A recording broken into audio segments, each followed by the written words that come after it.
There's so many I can't pick. That's what's overwhelming, yeah. Yeah. I want to introduce Tim to you. Tim Curtis is with the ELCA Foundation, Regional Gift Planner. He visits people in the state of Illinois, and the ELCA Foundation is a ministry, and so he's not, trying to sell you anything or convince you of anything, but he talks to people who are generous in this life, and who are, how that generosity can continue. And so he kind of starts the ball rolling, helps you think about, what kind of legacy you're going to have, what you're going to leave behind. And he's also been a financial planner and working stocks, right? Mm-hmm.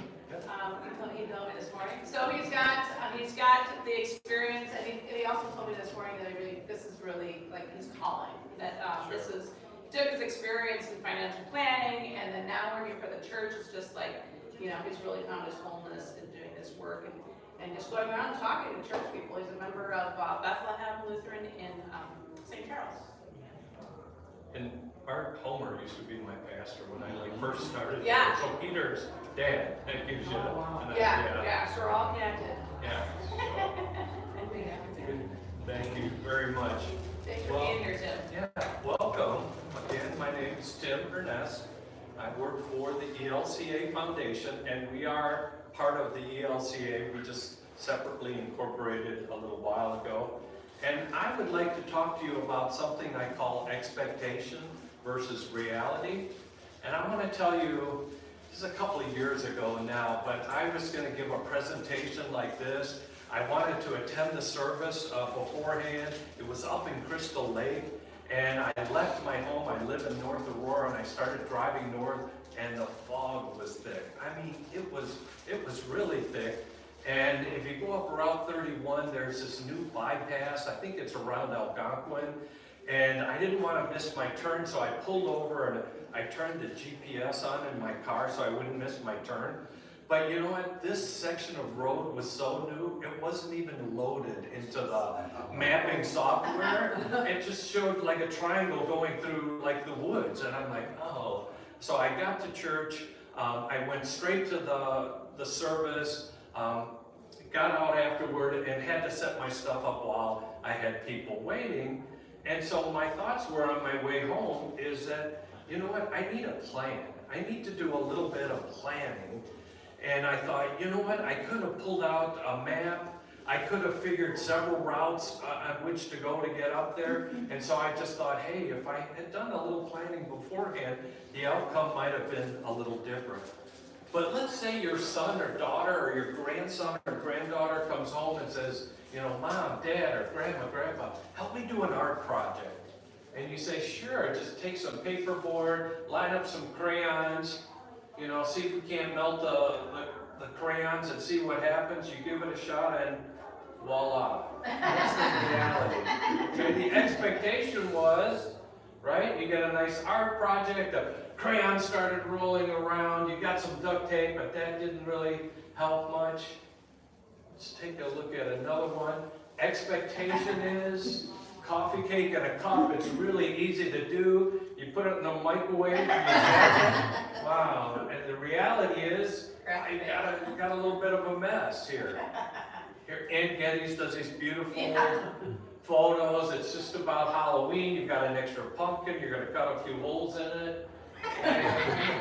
You got the baby, the crying baby. So what is my point? Well, we know one day we're going to be called home to our Lord and Savior, and our expectation is that everything is going to pass smoothly to our family and to the ministry and charities we care about. We just make that assumption. You know what? Everything's going to pass smoothly, but what could the reality be? Well, the reality could be some of the money we thought was going to be there and the time it takes, especially if your estate has to go through probate, can leave the beneficiaries crying like the baby. So let's take a look. Why is it important to have a gift plan? And my gift plan will show me the right beneficiaries plus the right assets equal the right way to give. And just to go back for a minute, I think I talked to one of my advisor buddies, and he said, Tim, when we were settling my parents' estate, everything went real, all the money passed smoothly. But there was this antique coffee set, sterling silver, and everybody thought that mom had left it to them. They were sure. It's like, and what happened is that children were starting to disagree.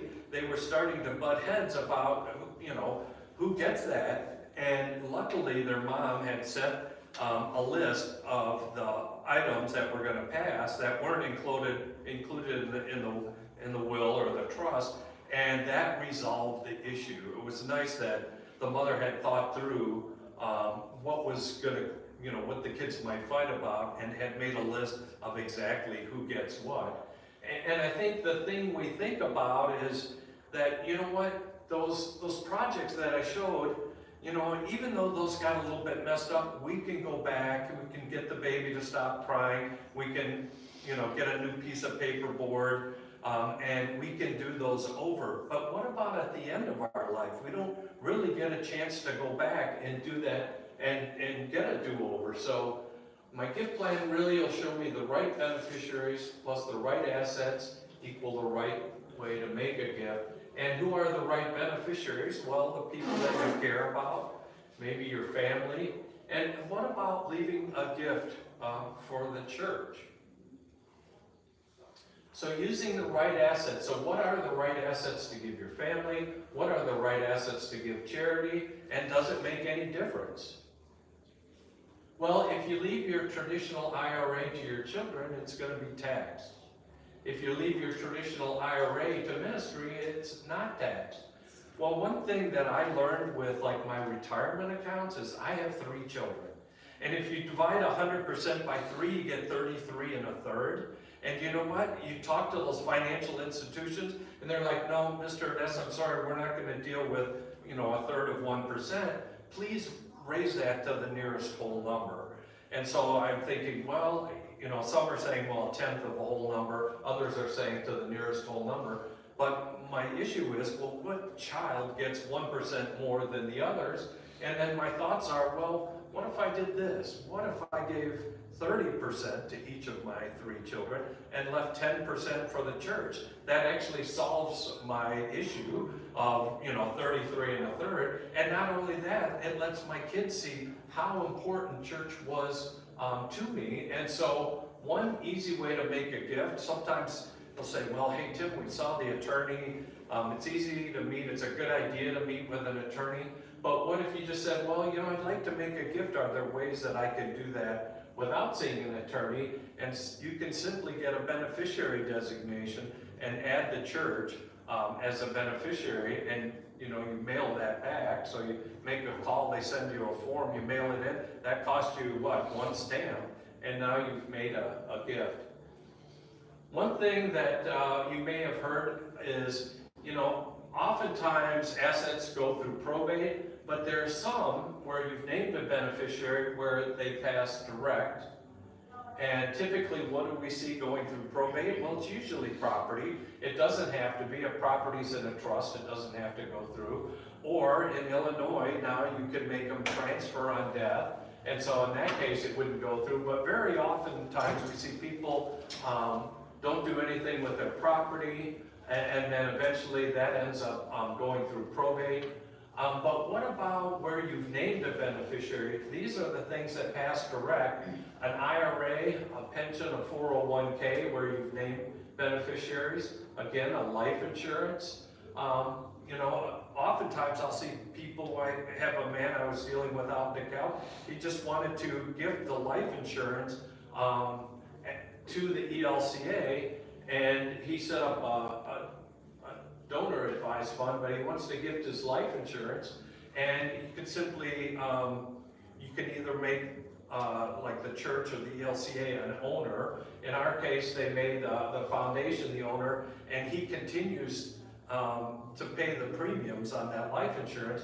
But that's an amazing gift that he gave just by simply gifting a life insurance policy. Bank accounts, if they're transfer on death, stocks and bonds, again, and living trusts. Those are things that can pass direct, especially if you've named beneficiaries.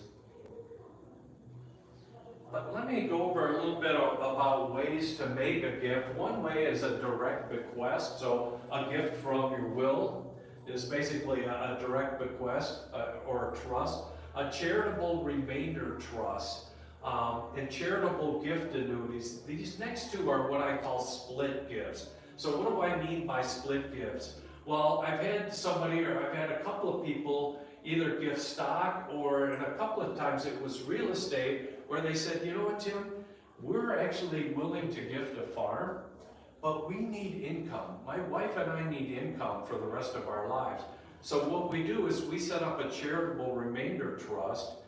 Basically, the farm gets deeded to their trust, the farm gets sold, the money gets invested, and it pays an income for the rest of their lives, and then the gift becomes the remainder, what's left at the end of their lives.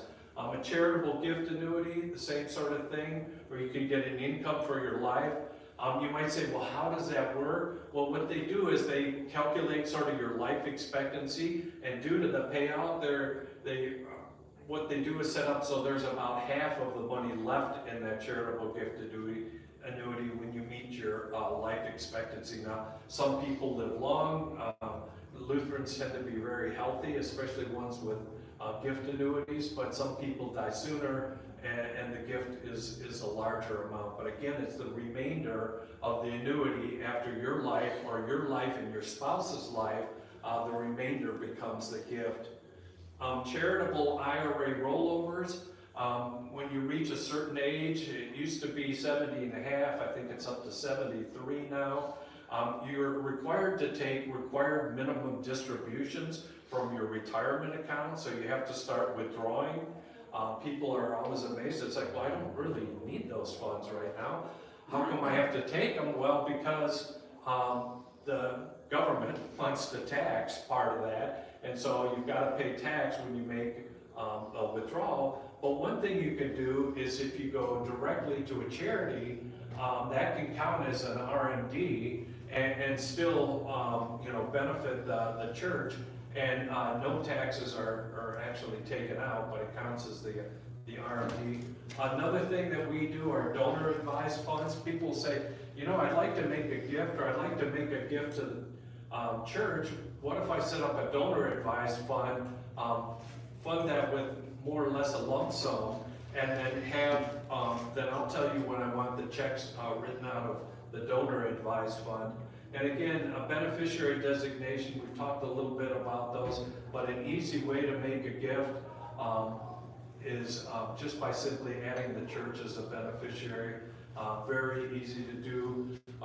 What I do as well is I help people who'd like to leave an endowment. Some people say, I'd like to leave a lump sum, but I think what I would prefer to do is leave, money over time. And so I'll say, well, have you thought about setting up a named endowment? We could set up a named endowment that'll pay the church an income stream and continue on in perpetuity, in fact, if the investments outperform the payout, which they tend to do. And so you can set up a named endowment. You're basically setting up an income stream that benefits the church or the charity.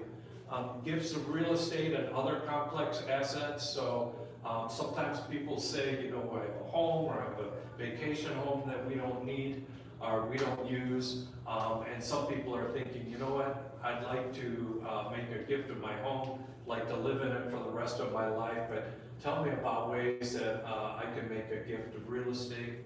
Again, gifts of stock and securities. Oftentimes I'll talk to people that say, I have large capital gains. Is there a way, Tim, that I can make a gift of that without having to pay those capital gains? And I'll say, sure, if you want to leave a gift to the church and they don't have a brokerage account, we at the ELCA Foundation, you can send the stock to us. We'll sell the stock and send a check to the church. So there are a lot of ways to make a gift. I also help churches set up endowments. Sometimes they're for mission and outreach, other times they're for operations. So there are a lot of ways to make a gift. Sometimes people think, you know, we'll make a bequest from my will, and that's the way a lot of people leave a gift. But there are many other ways to leave gifts, and I'd be happy to go in more detail about those. One thing though, I'd like to take a minute and if I could, I'd like to send around a sign-in sheet, and if you would give me an email address, what I'd like to do, I don't have enough of these to hand out, but give out like a lesson book. This is really good and very well done, and it helps you think about estate planning. And a record book. Remember how I said that you know, a lot of times the families end up fighting not so much about the assets, especially if those were put together so they'll pass smoothly, but there's this record book helps you put things together, like, well, where did mom and dad bank? You know, how many banks were they banking at? Where's the key for the safety deposit box? You know, and helps a whole list of things to help people get their estates organized. And so if you're willing to give me an email, I've got a couple of these. I can leave one set here, but Yeah. That's the reason I'm here. yeah, okay. But I can also and I prefer, because I don't even have many of these at home, is just send you the electronic version. It's just the exact same information. So in any event, I just wanted to mention those, that it's very, very helpful. But what is a gift plan and how do I make one? Let me just kind of walk you through the process. I would say meet with me. Again, there's no cost or obligation for what I do. People say, well, Tim, when you come to my house, is there some cost? Or like, no. Or when I put a plan together, is there, you know, do I get some sort of bill for your help? No, not at any point. I'm paid, again, by the ELCA Foundation. And when I meet with people, and I can meet at the church, I can meet at your home, in a coffee shop, wherever it's convenient. But what I want to do is, you know, tell me about your family and loved ones. Tell me about the people that mean the most to you. And then let's talk a little bit about your faith journey, the ministries and charities that mean a lot. And, you know, maybe it's, you know, Tim, I really love what they're doing at the food pantry here. Really love to support the food pantry. And you know what? Like, well, you know what? I've always had a thing for helping young seminary students. Other people might say, hey, you know, is there a way I can put together a gift for a Lutheran camp? But I always encourage people first to think about their church. Think about leaving a gift to the church. And then when I talk to you, I'm going to want to know just a little bit about your assets. I don't need to see financial statements. If you could just give me an idea, basically, of you know, a rough ballpark on your assets. So let me just show you a little bit about a gift plan. So the Olson family has a plan. They're going to give 2/3 of what they have to their children. They want 1/3 to go to ministry and charity. But then their question becomes, you know, what asset should I give to charity, to ministry? And they have some stocks, bonds, some personal property, real estate, some retirement accounts, an IRA, 401k, 403b, pension, life insurance, some cash. And after looking at their assets, we've decided, well, they've got about $750,000, and what they'd like to do, or what they've agreed to do, is they're going to gift their IRA. Now, they're not gifting it now. This is the gift that comes at the end of their life, so they're going to use it, and if they need it, and they deplete it, and there's nothing left, well, that still, God bless them for thinking about leaving a gift. It's just they needed their assets, and they used them. And so, but again, what they thought they'd do is, let's gift what's in our IRA. I know this is going to look really complex here, but their residence is probably going to go through probate. $750,000 total, $500,000. They have 2 children, which is basically $250,000 each. What they're going to do is give their traditional IRA. They've decided to give that to ministry, 125,000 to church, 62.5 to Lutheran Outdoor Ministry, 5 to hunger. So just to give you an idea, here might be one that's a little easier to see. Let me show you this.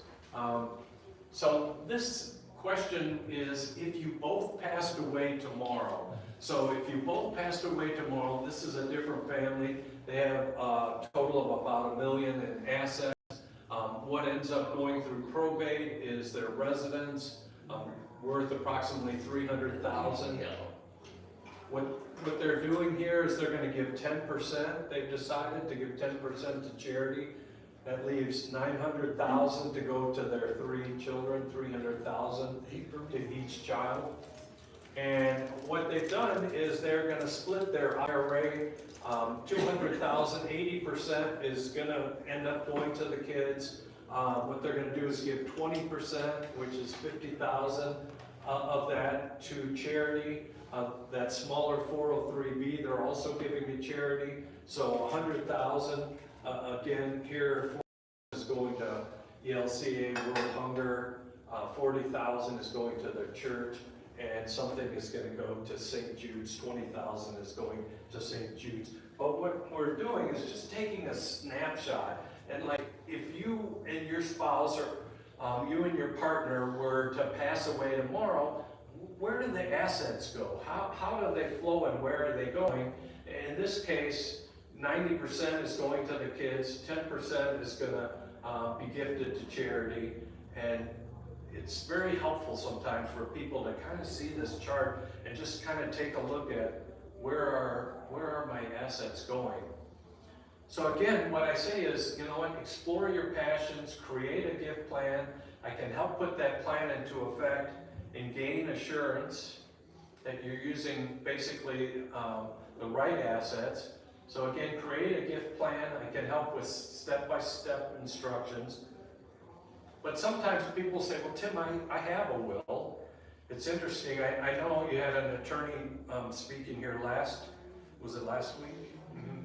And I have a book that's called A Will Is Not Enough in Illinois. Well, because there are other things in addition to a will that you might want to have. I'm not saying you would have to have a trust, but you know, powers of attorney, healthcare powers of attorney. There are many other things. So people will say, hey, you know what, I have a will. I had a woman I met with, and she said, you know what, Tim, that's probably a good idea. I probably need to redo my will. She said, I'm gifting a house in there, and I sold that house years ago. So she was making a gift, but that house she no longer owned, so it was like, well, yeah, it's probably maybe a good time. And I'll hear attorneys say, well, every 5 years, unless you're older, and then the attorneys are saying maybe every couple of years, take a look at your will and maybe review it. People will say, well, Tim, I don't have much. And sometimes I sit down with people and we start making a list of what they have, and they're actually quite surprised about what they do have. And then what I would hear a lot is, I haven't decided. And you know what, when we went through COVID, it was interesting how things picked up all of a sudden when, you know, people started thinking about the end of their life. They were like, hey Tim, could we meet? I'd like to just go over some stuff with you. And so I hear people that say, I haven't decided, or, you know, I need to find an attorney first. Well, we saw earlier in there where you can simply name church as a beneficiary on a beneficiary designation, and what did that cost? Well, that cost a phone call and a stamp. So, and I'm not suggesting, I would suggest everyone see an attorney to have their legal work done, but you can make a gift pretty simply by naming the church as a beneficiary. The key is not to have the plan look like this. What I'm hoping is that what you hope to happen and what actually happens looks one and the same. And again, I can help you. There's no cost. And again, I work for the ELCA Foundation. And but I would like to tell you a story. And I don't know if you guys saw these. There's some handouts in the back. Feel free to take one. And I've got some cards here, I'll set those in the back too, but I'd like to tell you a story, and it's really my story. And this is quite a few years ago now, but my wife was diagnosed with cancer, and it was in her neck, and we had just found out that she was going to have surgery. It was about a week out from the surgery, and the doctors were saying, hey, we need a second doctor. It's kind of spread. It's a little worse than we thought. And we went into Chicago we were at my family and I were at the Big Chrome Bean in Millennium Park, and we got a call from the hospital saying, hey, you need to come away. Your daughter is here. She's on life support. So we're all not really wanting to talk about my wife's cancer. We were so worried about that. We raced to Lutheran General. Sure enough, we get there, and my daughter Heather is on life support. She had a brain aneurysm. She stopped breathing. And so for me, it was like my life was, at that point, was just completely falling apart. And well, Pastor Mark Larson, and this is on a Sunday afternoon after giving 3 sermons on a Sunday. He shows up with my family to pray with us at the hospital. And to make a long story short, my daughter survived.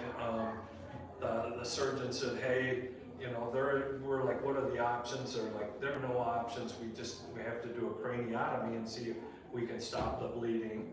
But it was reassuring to of my church there. My wife, she survived the cancer operation, but I started thinking about faith, and the more I thought about it, I thought, you know, when the chips are down in your life, where do you go? I mean, who do you turn to, and why does it make a difference? You know, even when the surgeons are saying, you know, we don't know if we can, you know, save your wife, we don't know if, you know, the surgeon said if I can save your daughter, but I kind of knew, you know, I felt that, you know what, there's a greater power that maybe could help and make a difference. But I started thinking about what I'd given to the church, and I've been a member of that same church at Bethlehem Lutheran since Art Homer was there.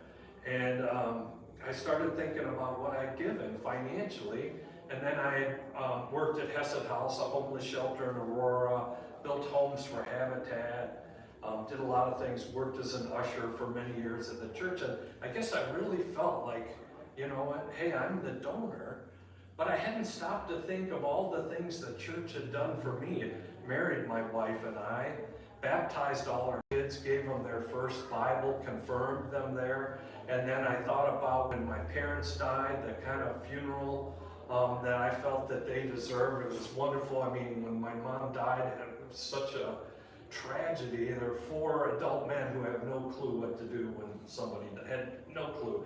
And the church helped every step of the way. And then I thought when my wife had cancer, my daughter had a brain aneurysm, at the same time the church was there. But I thought, you know what, that's not all the church had done for me. What they've done is they, you know, taken a wretch like me, and week after week, month after month, year after year, they turned me into someone of faith. And that's when I realized that really the church is the donor in my life. You know, in spite of the fact of what I've given and what I plan to give in the future, I just really felt that, you know what, the church is the donor in my life. So I'd be happy to help you. Again, there's no cost to what I do.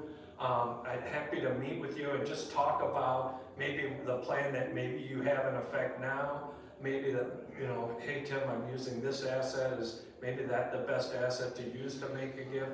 But again, there's no cost or obligation for what I do, and I'm more than happy to help you and, you know, kind of walk you through the steps, show you the little chart that we basically use to think about, hey, what's going to happen to my assets at the end? But I think people are really happy once they have put a plan in place and maybe got things situated and maybe even made a list of their personal possessions, you know, my children, to prevent infighting or something. I'm going to make a list of what I have, or maybe I'll say, hey, they need to draw straws. Here's what we'll do for, you know, the items that are are left behind, but it is really good for most people, I think, just to have a plan. Put a plan in place, even if you change it later and make some changes, that's fine, but it's really good.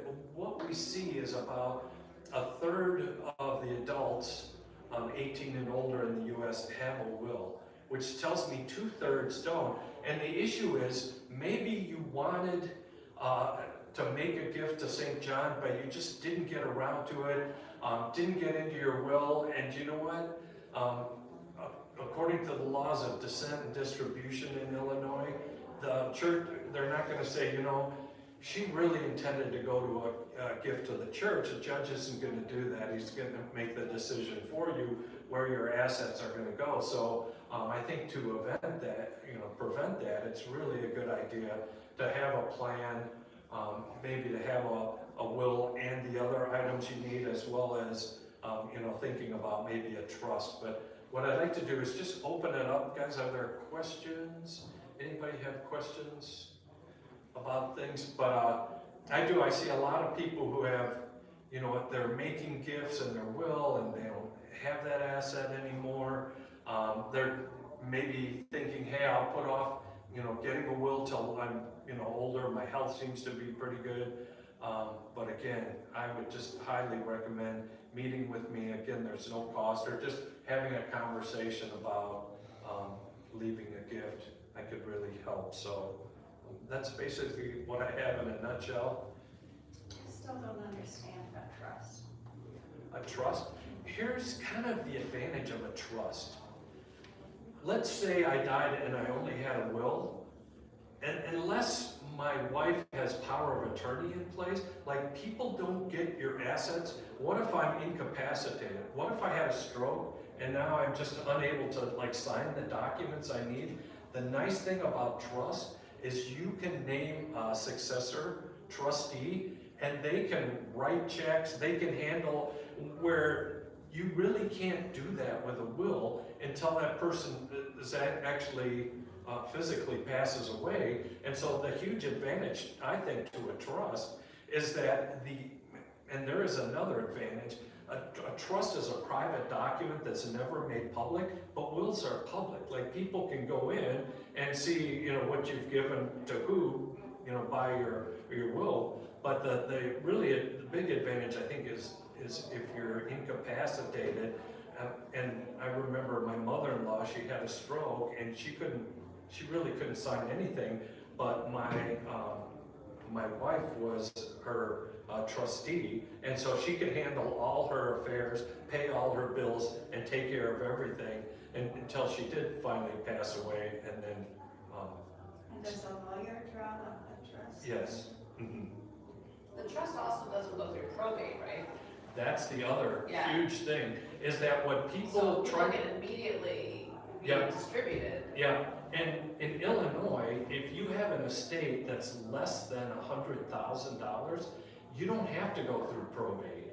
You can use something called a small estate affidavit, and you can settle all the estate, but it has to be below that $100,000 level. Well, how do you do that? If you put everything you have, not everything, but virtually lots of your assets in the trust, you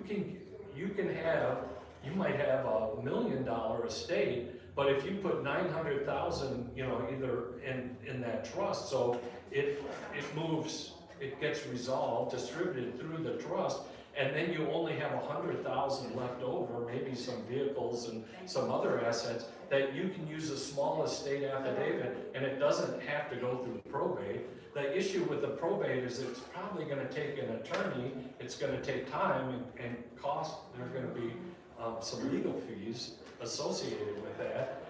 But I have to tell you this: my father had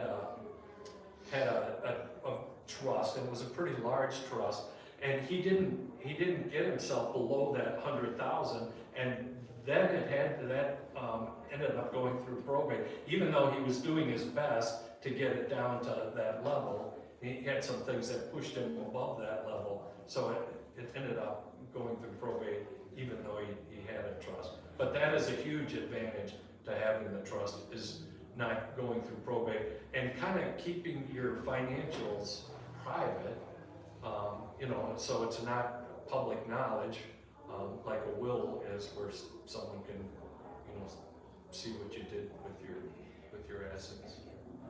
Yeah, yeah. So there are some advantages, I think, for sure, to having a trust. I know my mother had one, and it makes everything so much easier, and I'm like, I don't even know what it is, so, all right.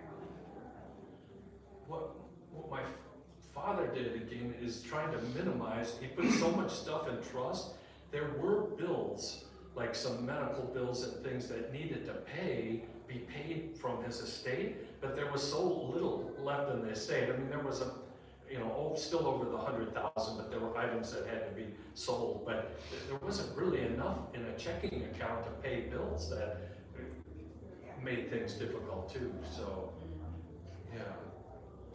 Yeah, one thing I was like really appreciated and think about more is just like how you can just, it's as easy as naming the beneficiary for a charity or a church. And like when you think of, there were some big numbers on the screen, and I do think when most of us, like, we have more than we think we do, but we also worry about what we needed, for the rest of our lives. That's why what's so nice is when you just go think about percentage, you want your kids to have something, after you go. But then like what, a 10% tithe, even whatever amount that is, if that's given to a charity or a church, that's just, continues, it expresses your values to your family, as well as continues to support, the work that you put your life into when you are here, and you can celebrate with the saints after that. But I think that's like an easy way to look at it when you think like, and when you think that, oh, it's not enough, I don't have very much, or I won't have very much by the end. That's why we all do this together. Every little bit that everyone gives, goes towards the common good and the good of as we continue to serve our neighbors. And honestly, St. John in particular, I don't know what we would be doing if we did not have the legacy gifts that people have given us. Like, the legacy gifts have paid off our mortgage, and it wasn't just one person in a lump sum paying it off. It was like three different estates were closed, and they, remember St. John in their wills, in their trust, whatever they had. And the whole reason that we're able to get these solar panels now is because of a legacy gift. And those solar panels are going to save us money every month, as well as all the rebates that we're getting back. So we're basically being able to use that gift twice. And so I feel very grateful. This has really opened my eyes to, my planning. And I feel like it doesn't matter how old you are too, to make a plan, and especially if you're talking a percentage, that's just a percentage of whatever's left. It's not like you're taking away from others, or you're not going to get your bills paid off. That's what happens first, and then the percentage of what the value is at the end is what you have left for people they can love and the places they can love. And that's it. It's really about thinking about what happens to the things that God has blessed you with at the end of your life. Right. When you're called home to our Lord and Savior, what am I going to do with all the things that I'm leaving behind? Who do I want to see get what? So, and we can really make it, what if we all left something? What if we just said, if we all left something to the church? How will that make a difference? And I see all the good that the church has done over the years. It's just, wow, it's incredible. So it's, wow. And so many people, give memorial gifts in honor of people that they love too. And so that just kind of all, I don't know, it all goes together, that people are honoring, what you have given to the church when you pass away. And then you're honoring, the gifts that you receive from God in this place and this work and the things that you believe in. So I think it's a beautiful gift to think about that. And to me, it's exciting to think about, right now with 2 kids in college, I'm not giving as much as I would want to different places that really matter a lot to me, that I think are changing the world. And so to think about, someday, if I just put a percentage in and plan for that, then I'll know that we remember. And something like a beneficiary can be changed easily too. Sure, right, and, If that ever, if you ever change your mind. Right, change in your life, it's like, okay, well, and maybe I'll need this, I could decrease that percentage, but what if conversely things go really well? Or maybe your kids are all of a sudden lawyers and doctors, or, and making more than you ever made. Sometimes I'll meet with people and they'll say, let me tell you about my children, they're not gonna really need a whole lot. And which increases the amount that maybe they're thinking about giving, so. But, yeah, it's so wonderful to leave a gift for the church, and how that can make a difference. Yeah, and it makes a big difference more than ever these days. So. And I've seen gifts, or gifts to church. I had a church in near Chicago, and they were struggling so much so that the pastor was getting calls that he didn't want to take because they were bills that they didn't know how they were going to pay. And he said, hey, there was this couple, they were sort of bigger givers, they moved out to Colorado, and they died relatively young. He said, we got a call from an attorney. He said he was an attorney out in Colorado who said, we're going to send you a check, and we're going to actually send you a couple of checks. And he thought, oh my gosh, somebody's having fun with me. But the first check was $400,000, another one came, that was $400,000. And for a church that's struggling to pay its bills, I mean, they went to pay off all their bills. And so I've got many stories like that. I have a guy who came in and said, look, I'd like to pay off the church's mortgage. And they said, no, you don't understand, it's about, $750,000. He said, I can't do that, but I'll do 600. And then the rest of the people in the church said, well, if he's gonna pay 600, we'll make up the difference. And they paid off the church's mortgage. But I mean, I have lots of wonderful stories like that where, and it's just not all large gifts, but any type of gift to the church can really make a difference. So really, that's all I have. Thank you guys very much. One other thing that is important to remember too is the QCD, that there's certain, what is it, IRAs, that there's a certain amount of money after a certain age you're required to take out. Yeah, and that amount starts at a percentage, and then it incrementally increases because again, it's the federal government that wants to tax what they want you to do is they want you to take the, your distributions from your IRA, knowing that taxes have never been paid. So when you make those distributions, you owe the tax. And so a lot of people are like, well, I can take that QCD, but what if I just make the gift right to the church? What you do is you go right from the custodian to the church. You don't have them send you the check. What you do is go directly, and then taxes are not withheld. And then, because what they want to do is withhold, usually they want to withhold like 10%, or they want to hold 1%. But if you go straight to the church, that counts as your QCD. But you know what? The church, being a 501c3, doesn't have to pay tax on it. Yeah, so 100% of it goes to where you want it to go if you don't need it. So. I'm gonna set some cards back. All right. Well, thank you. Well, thank you. Thank you.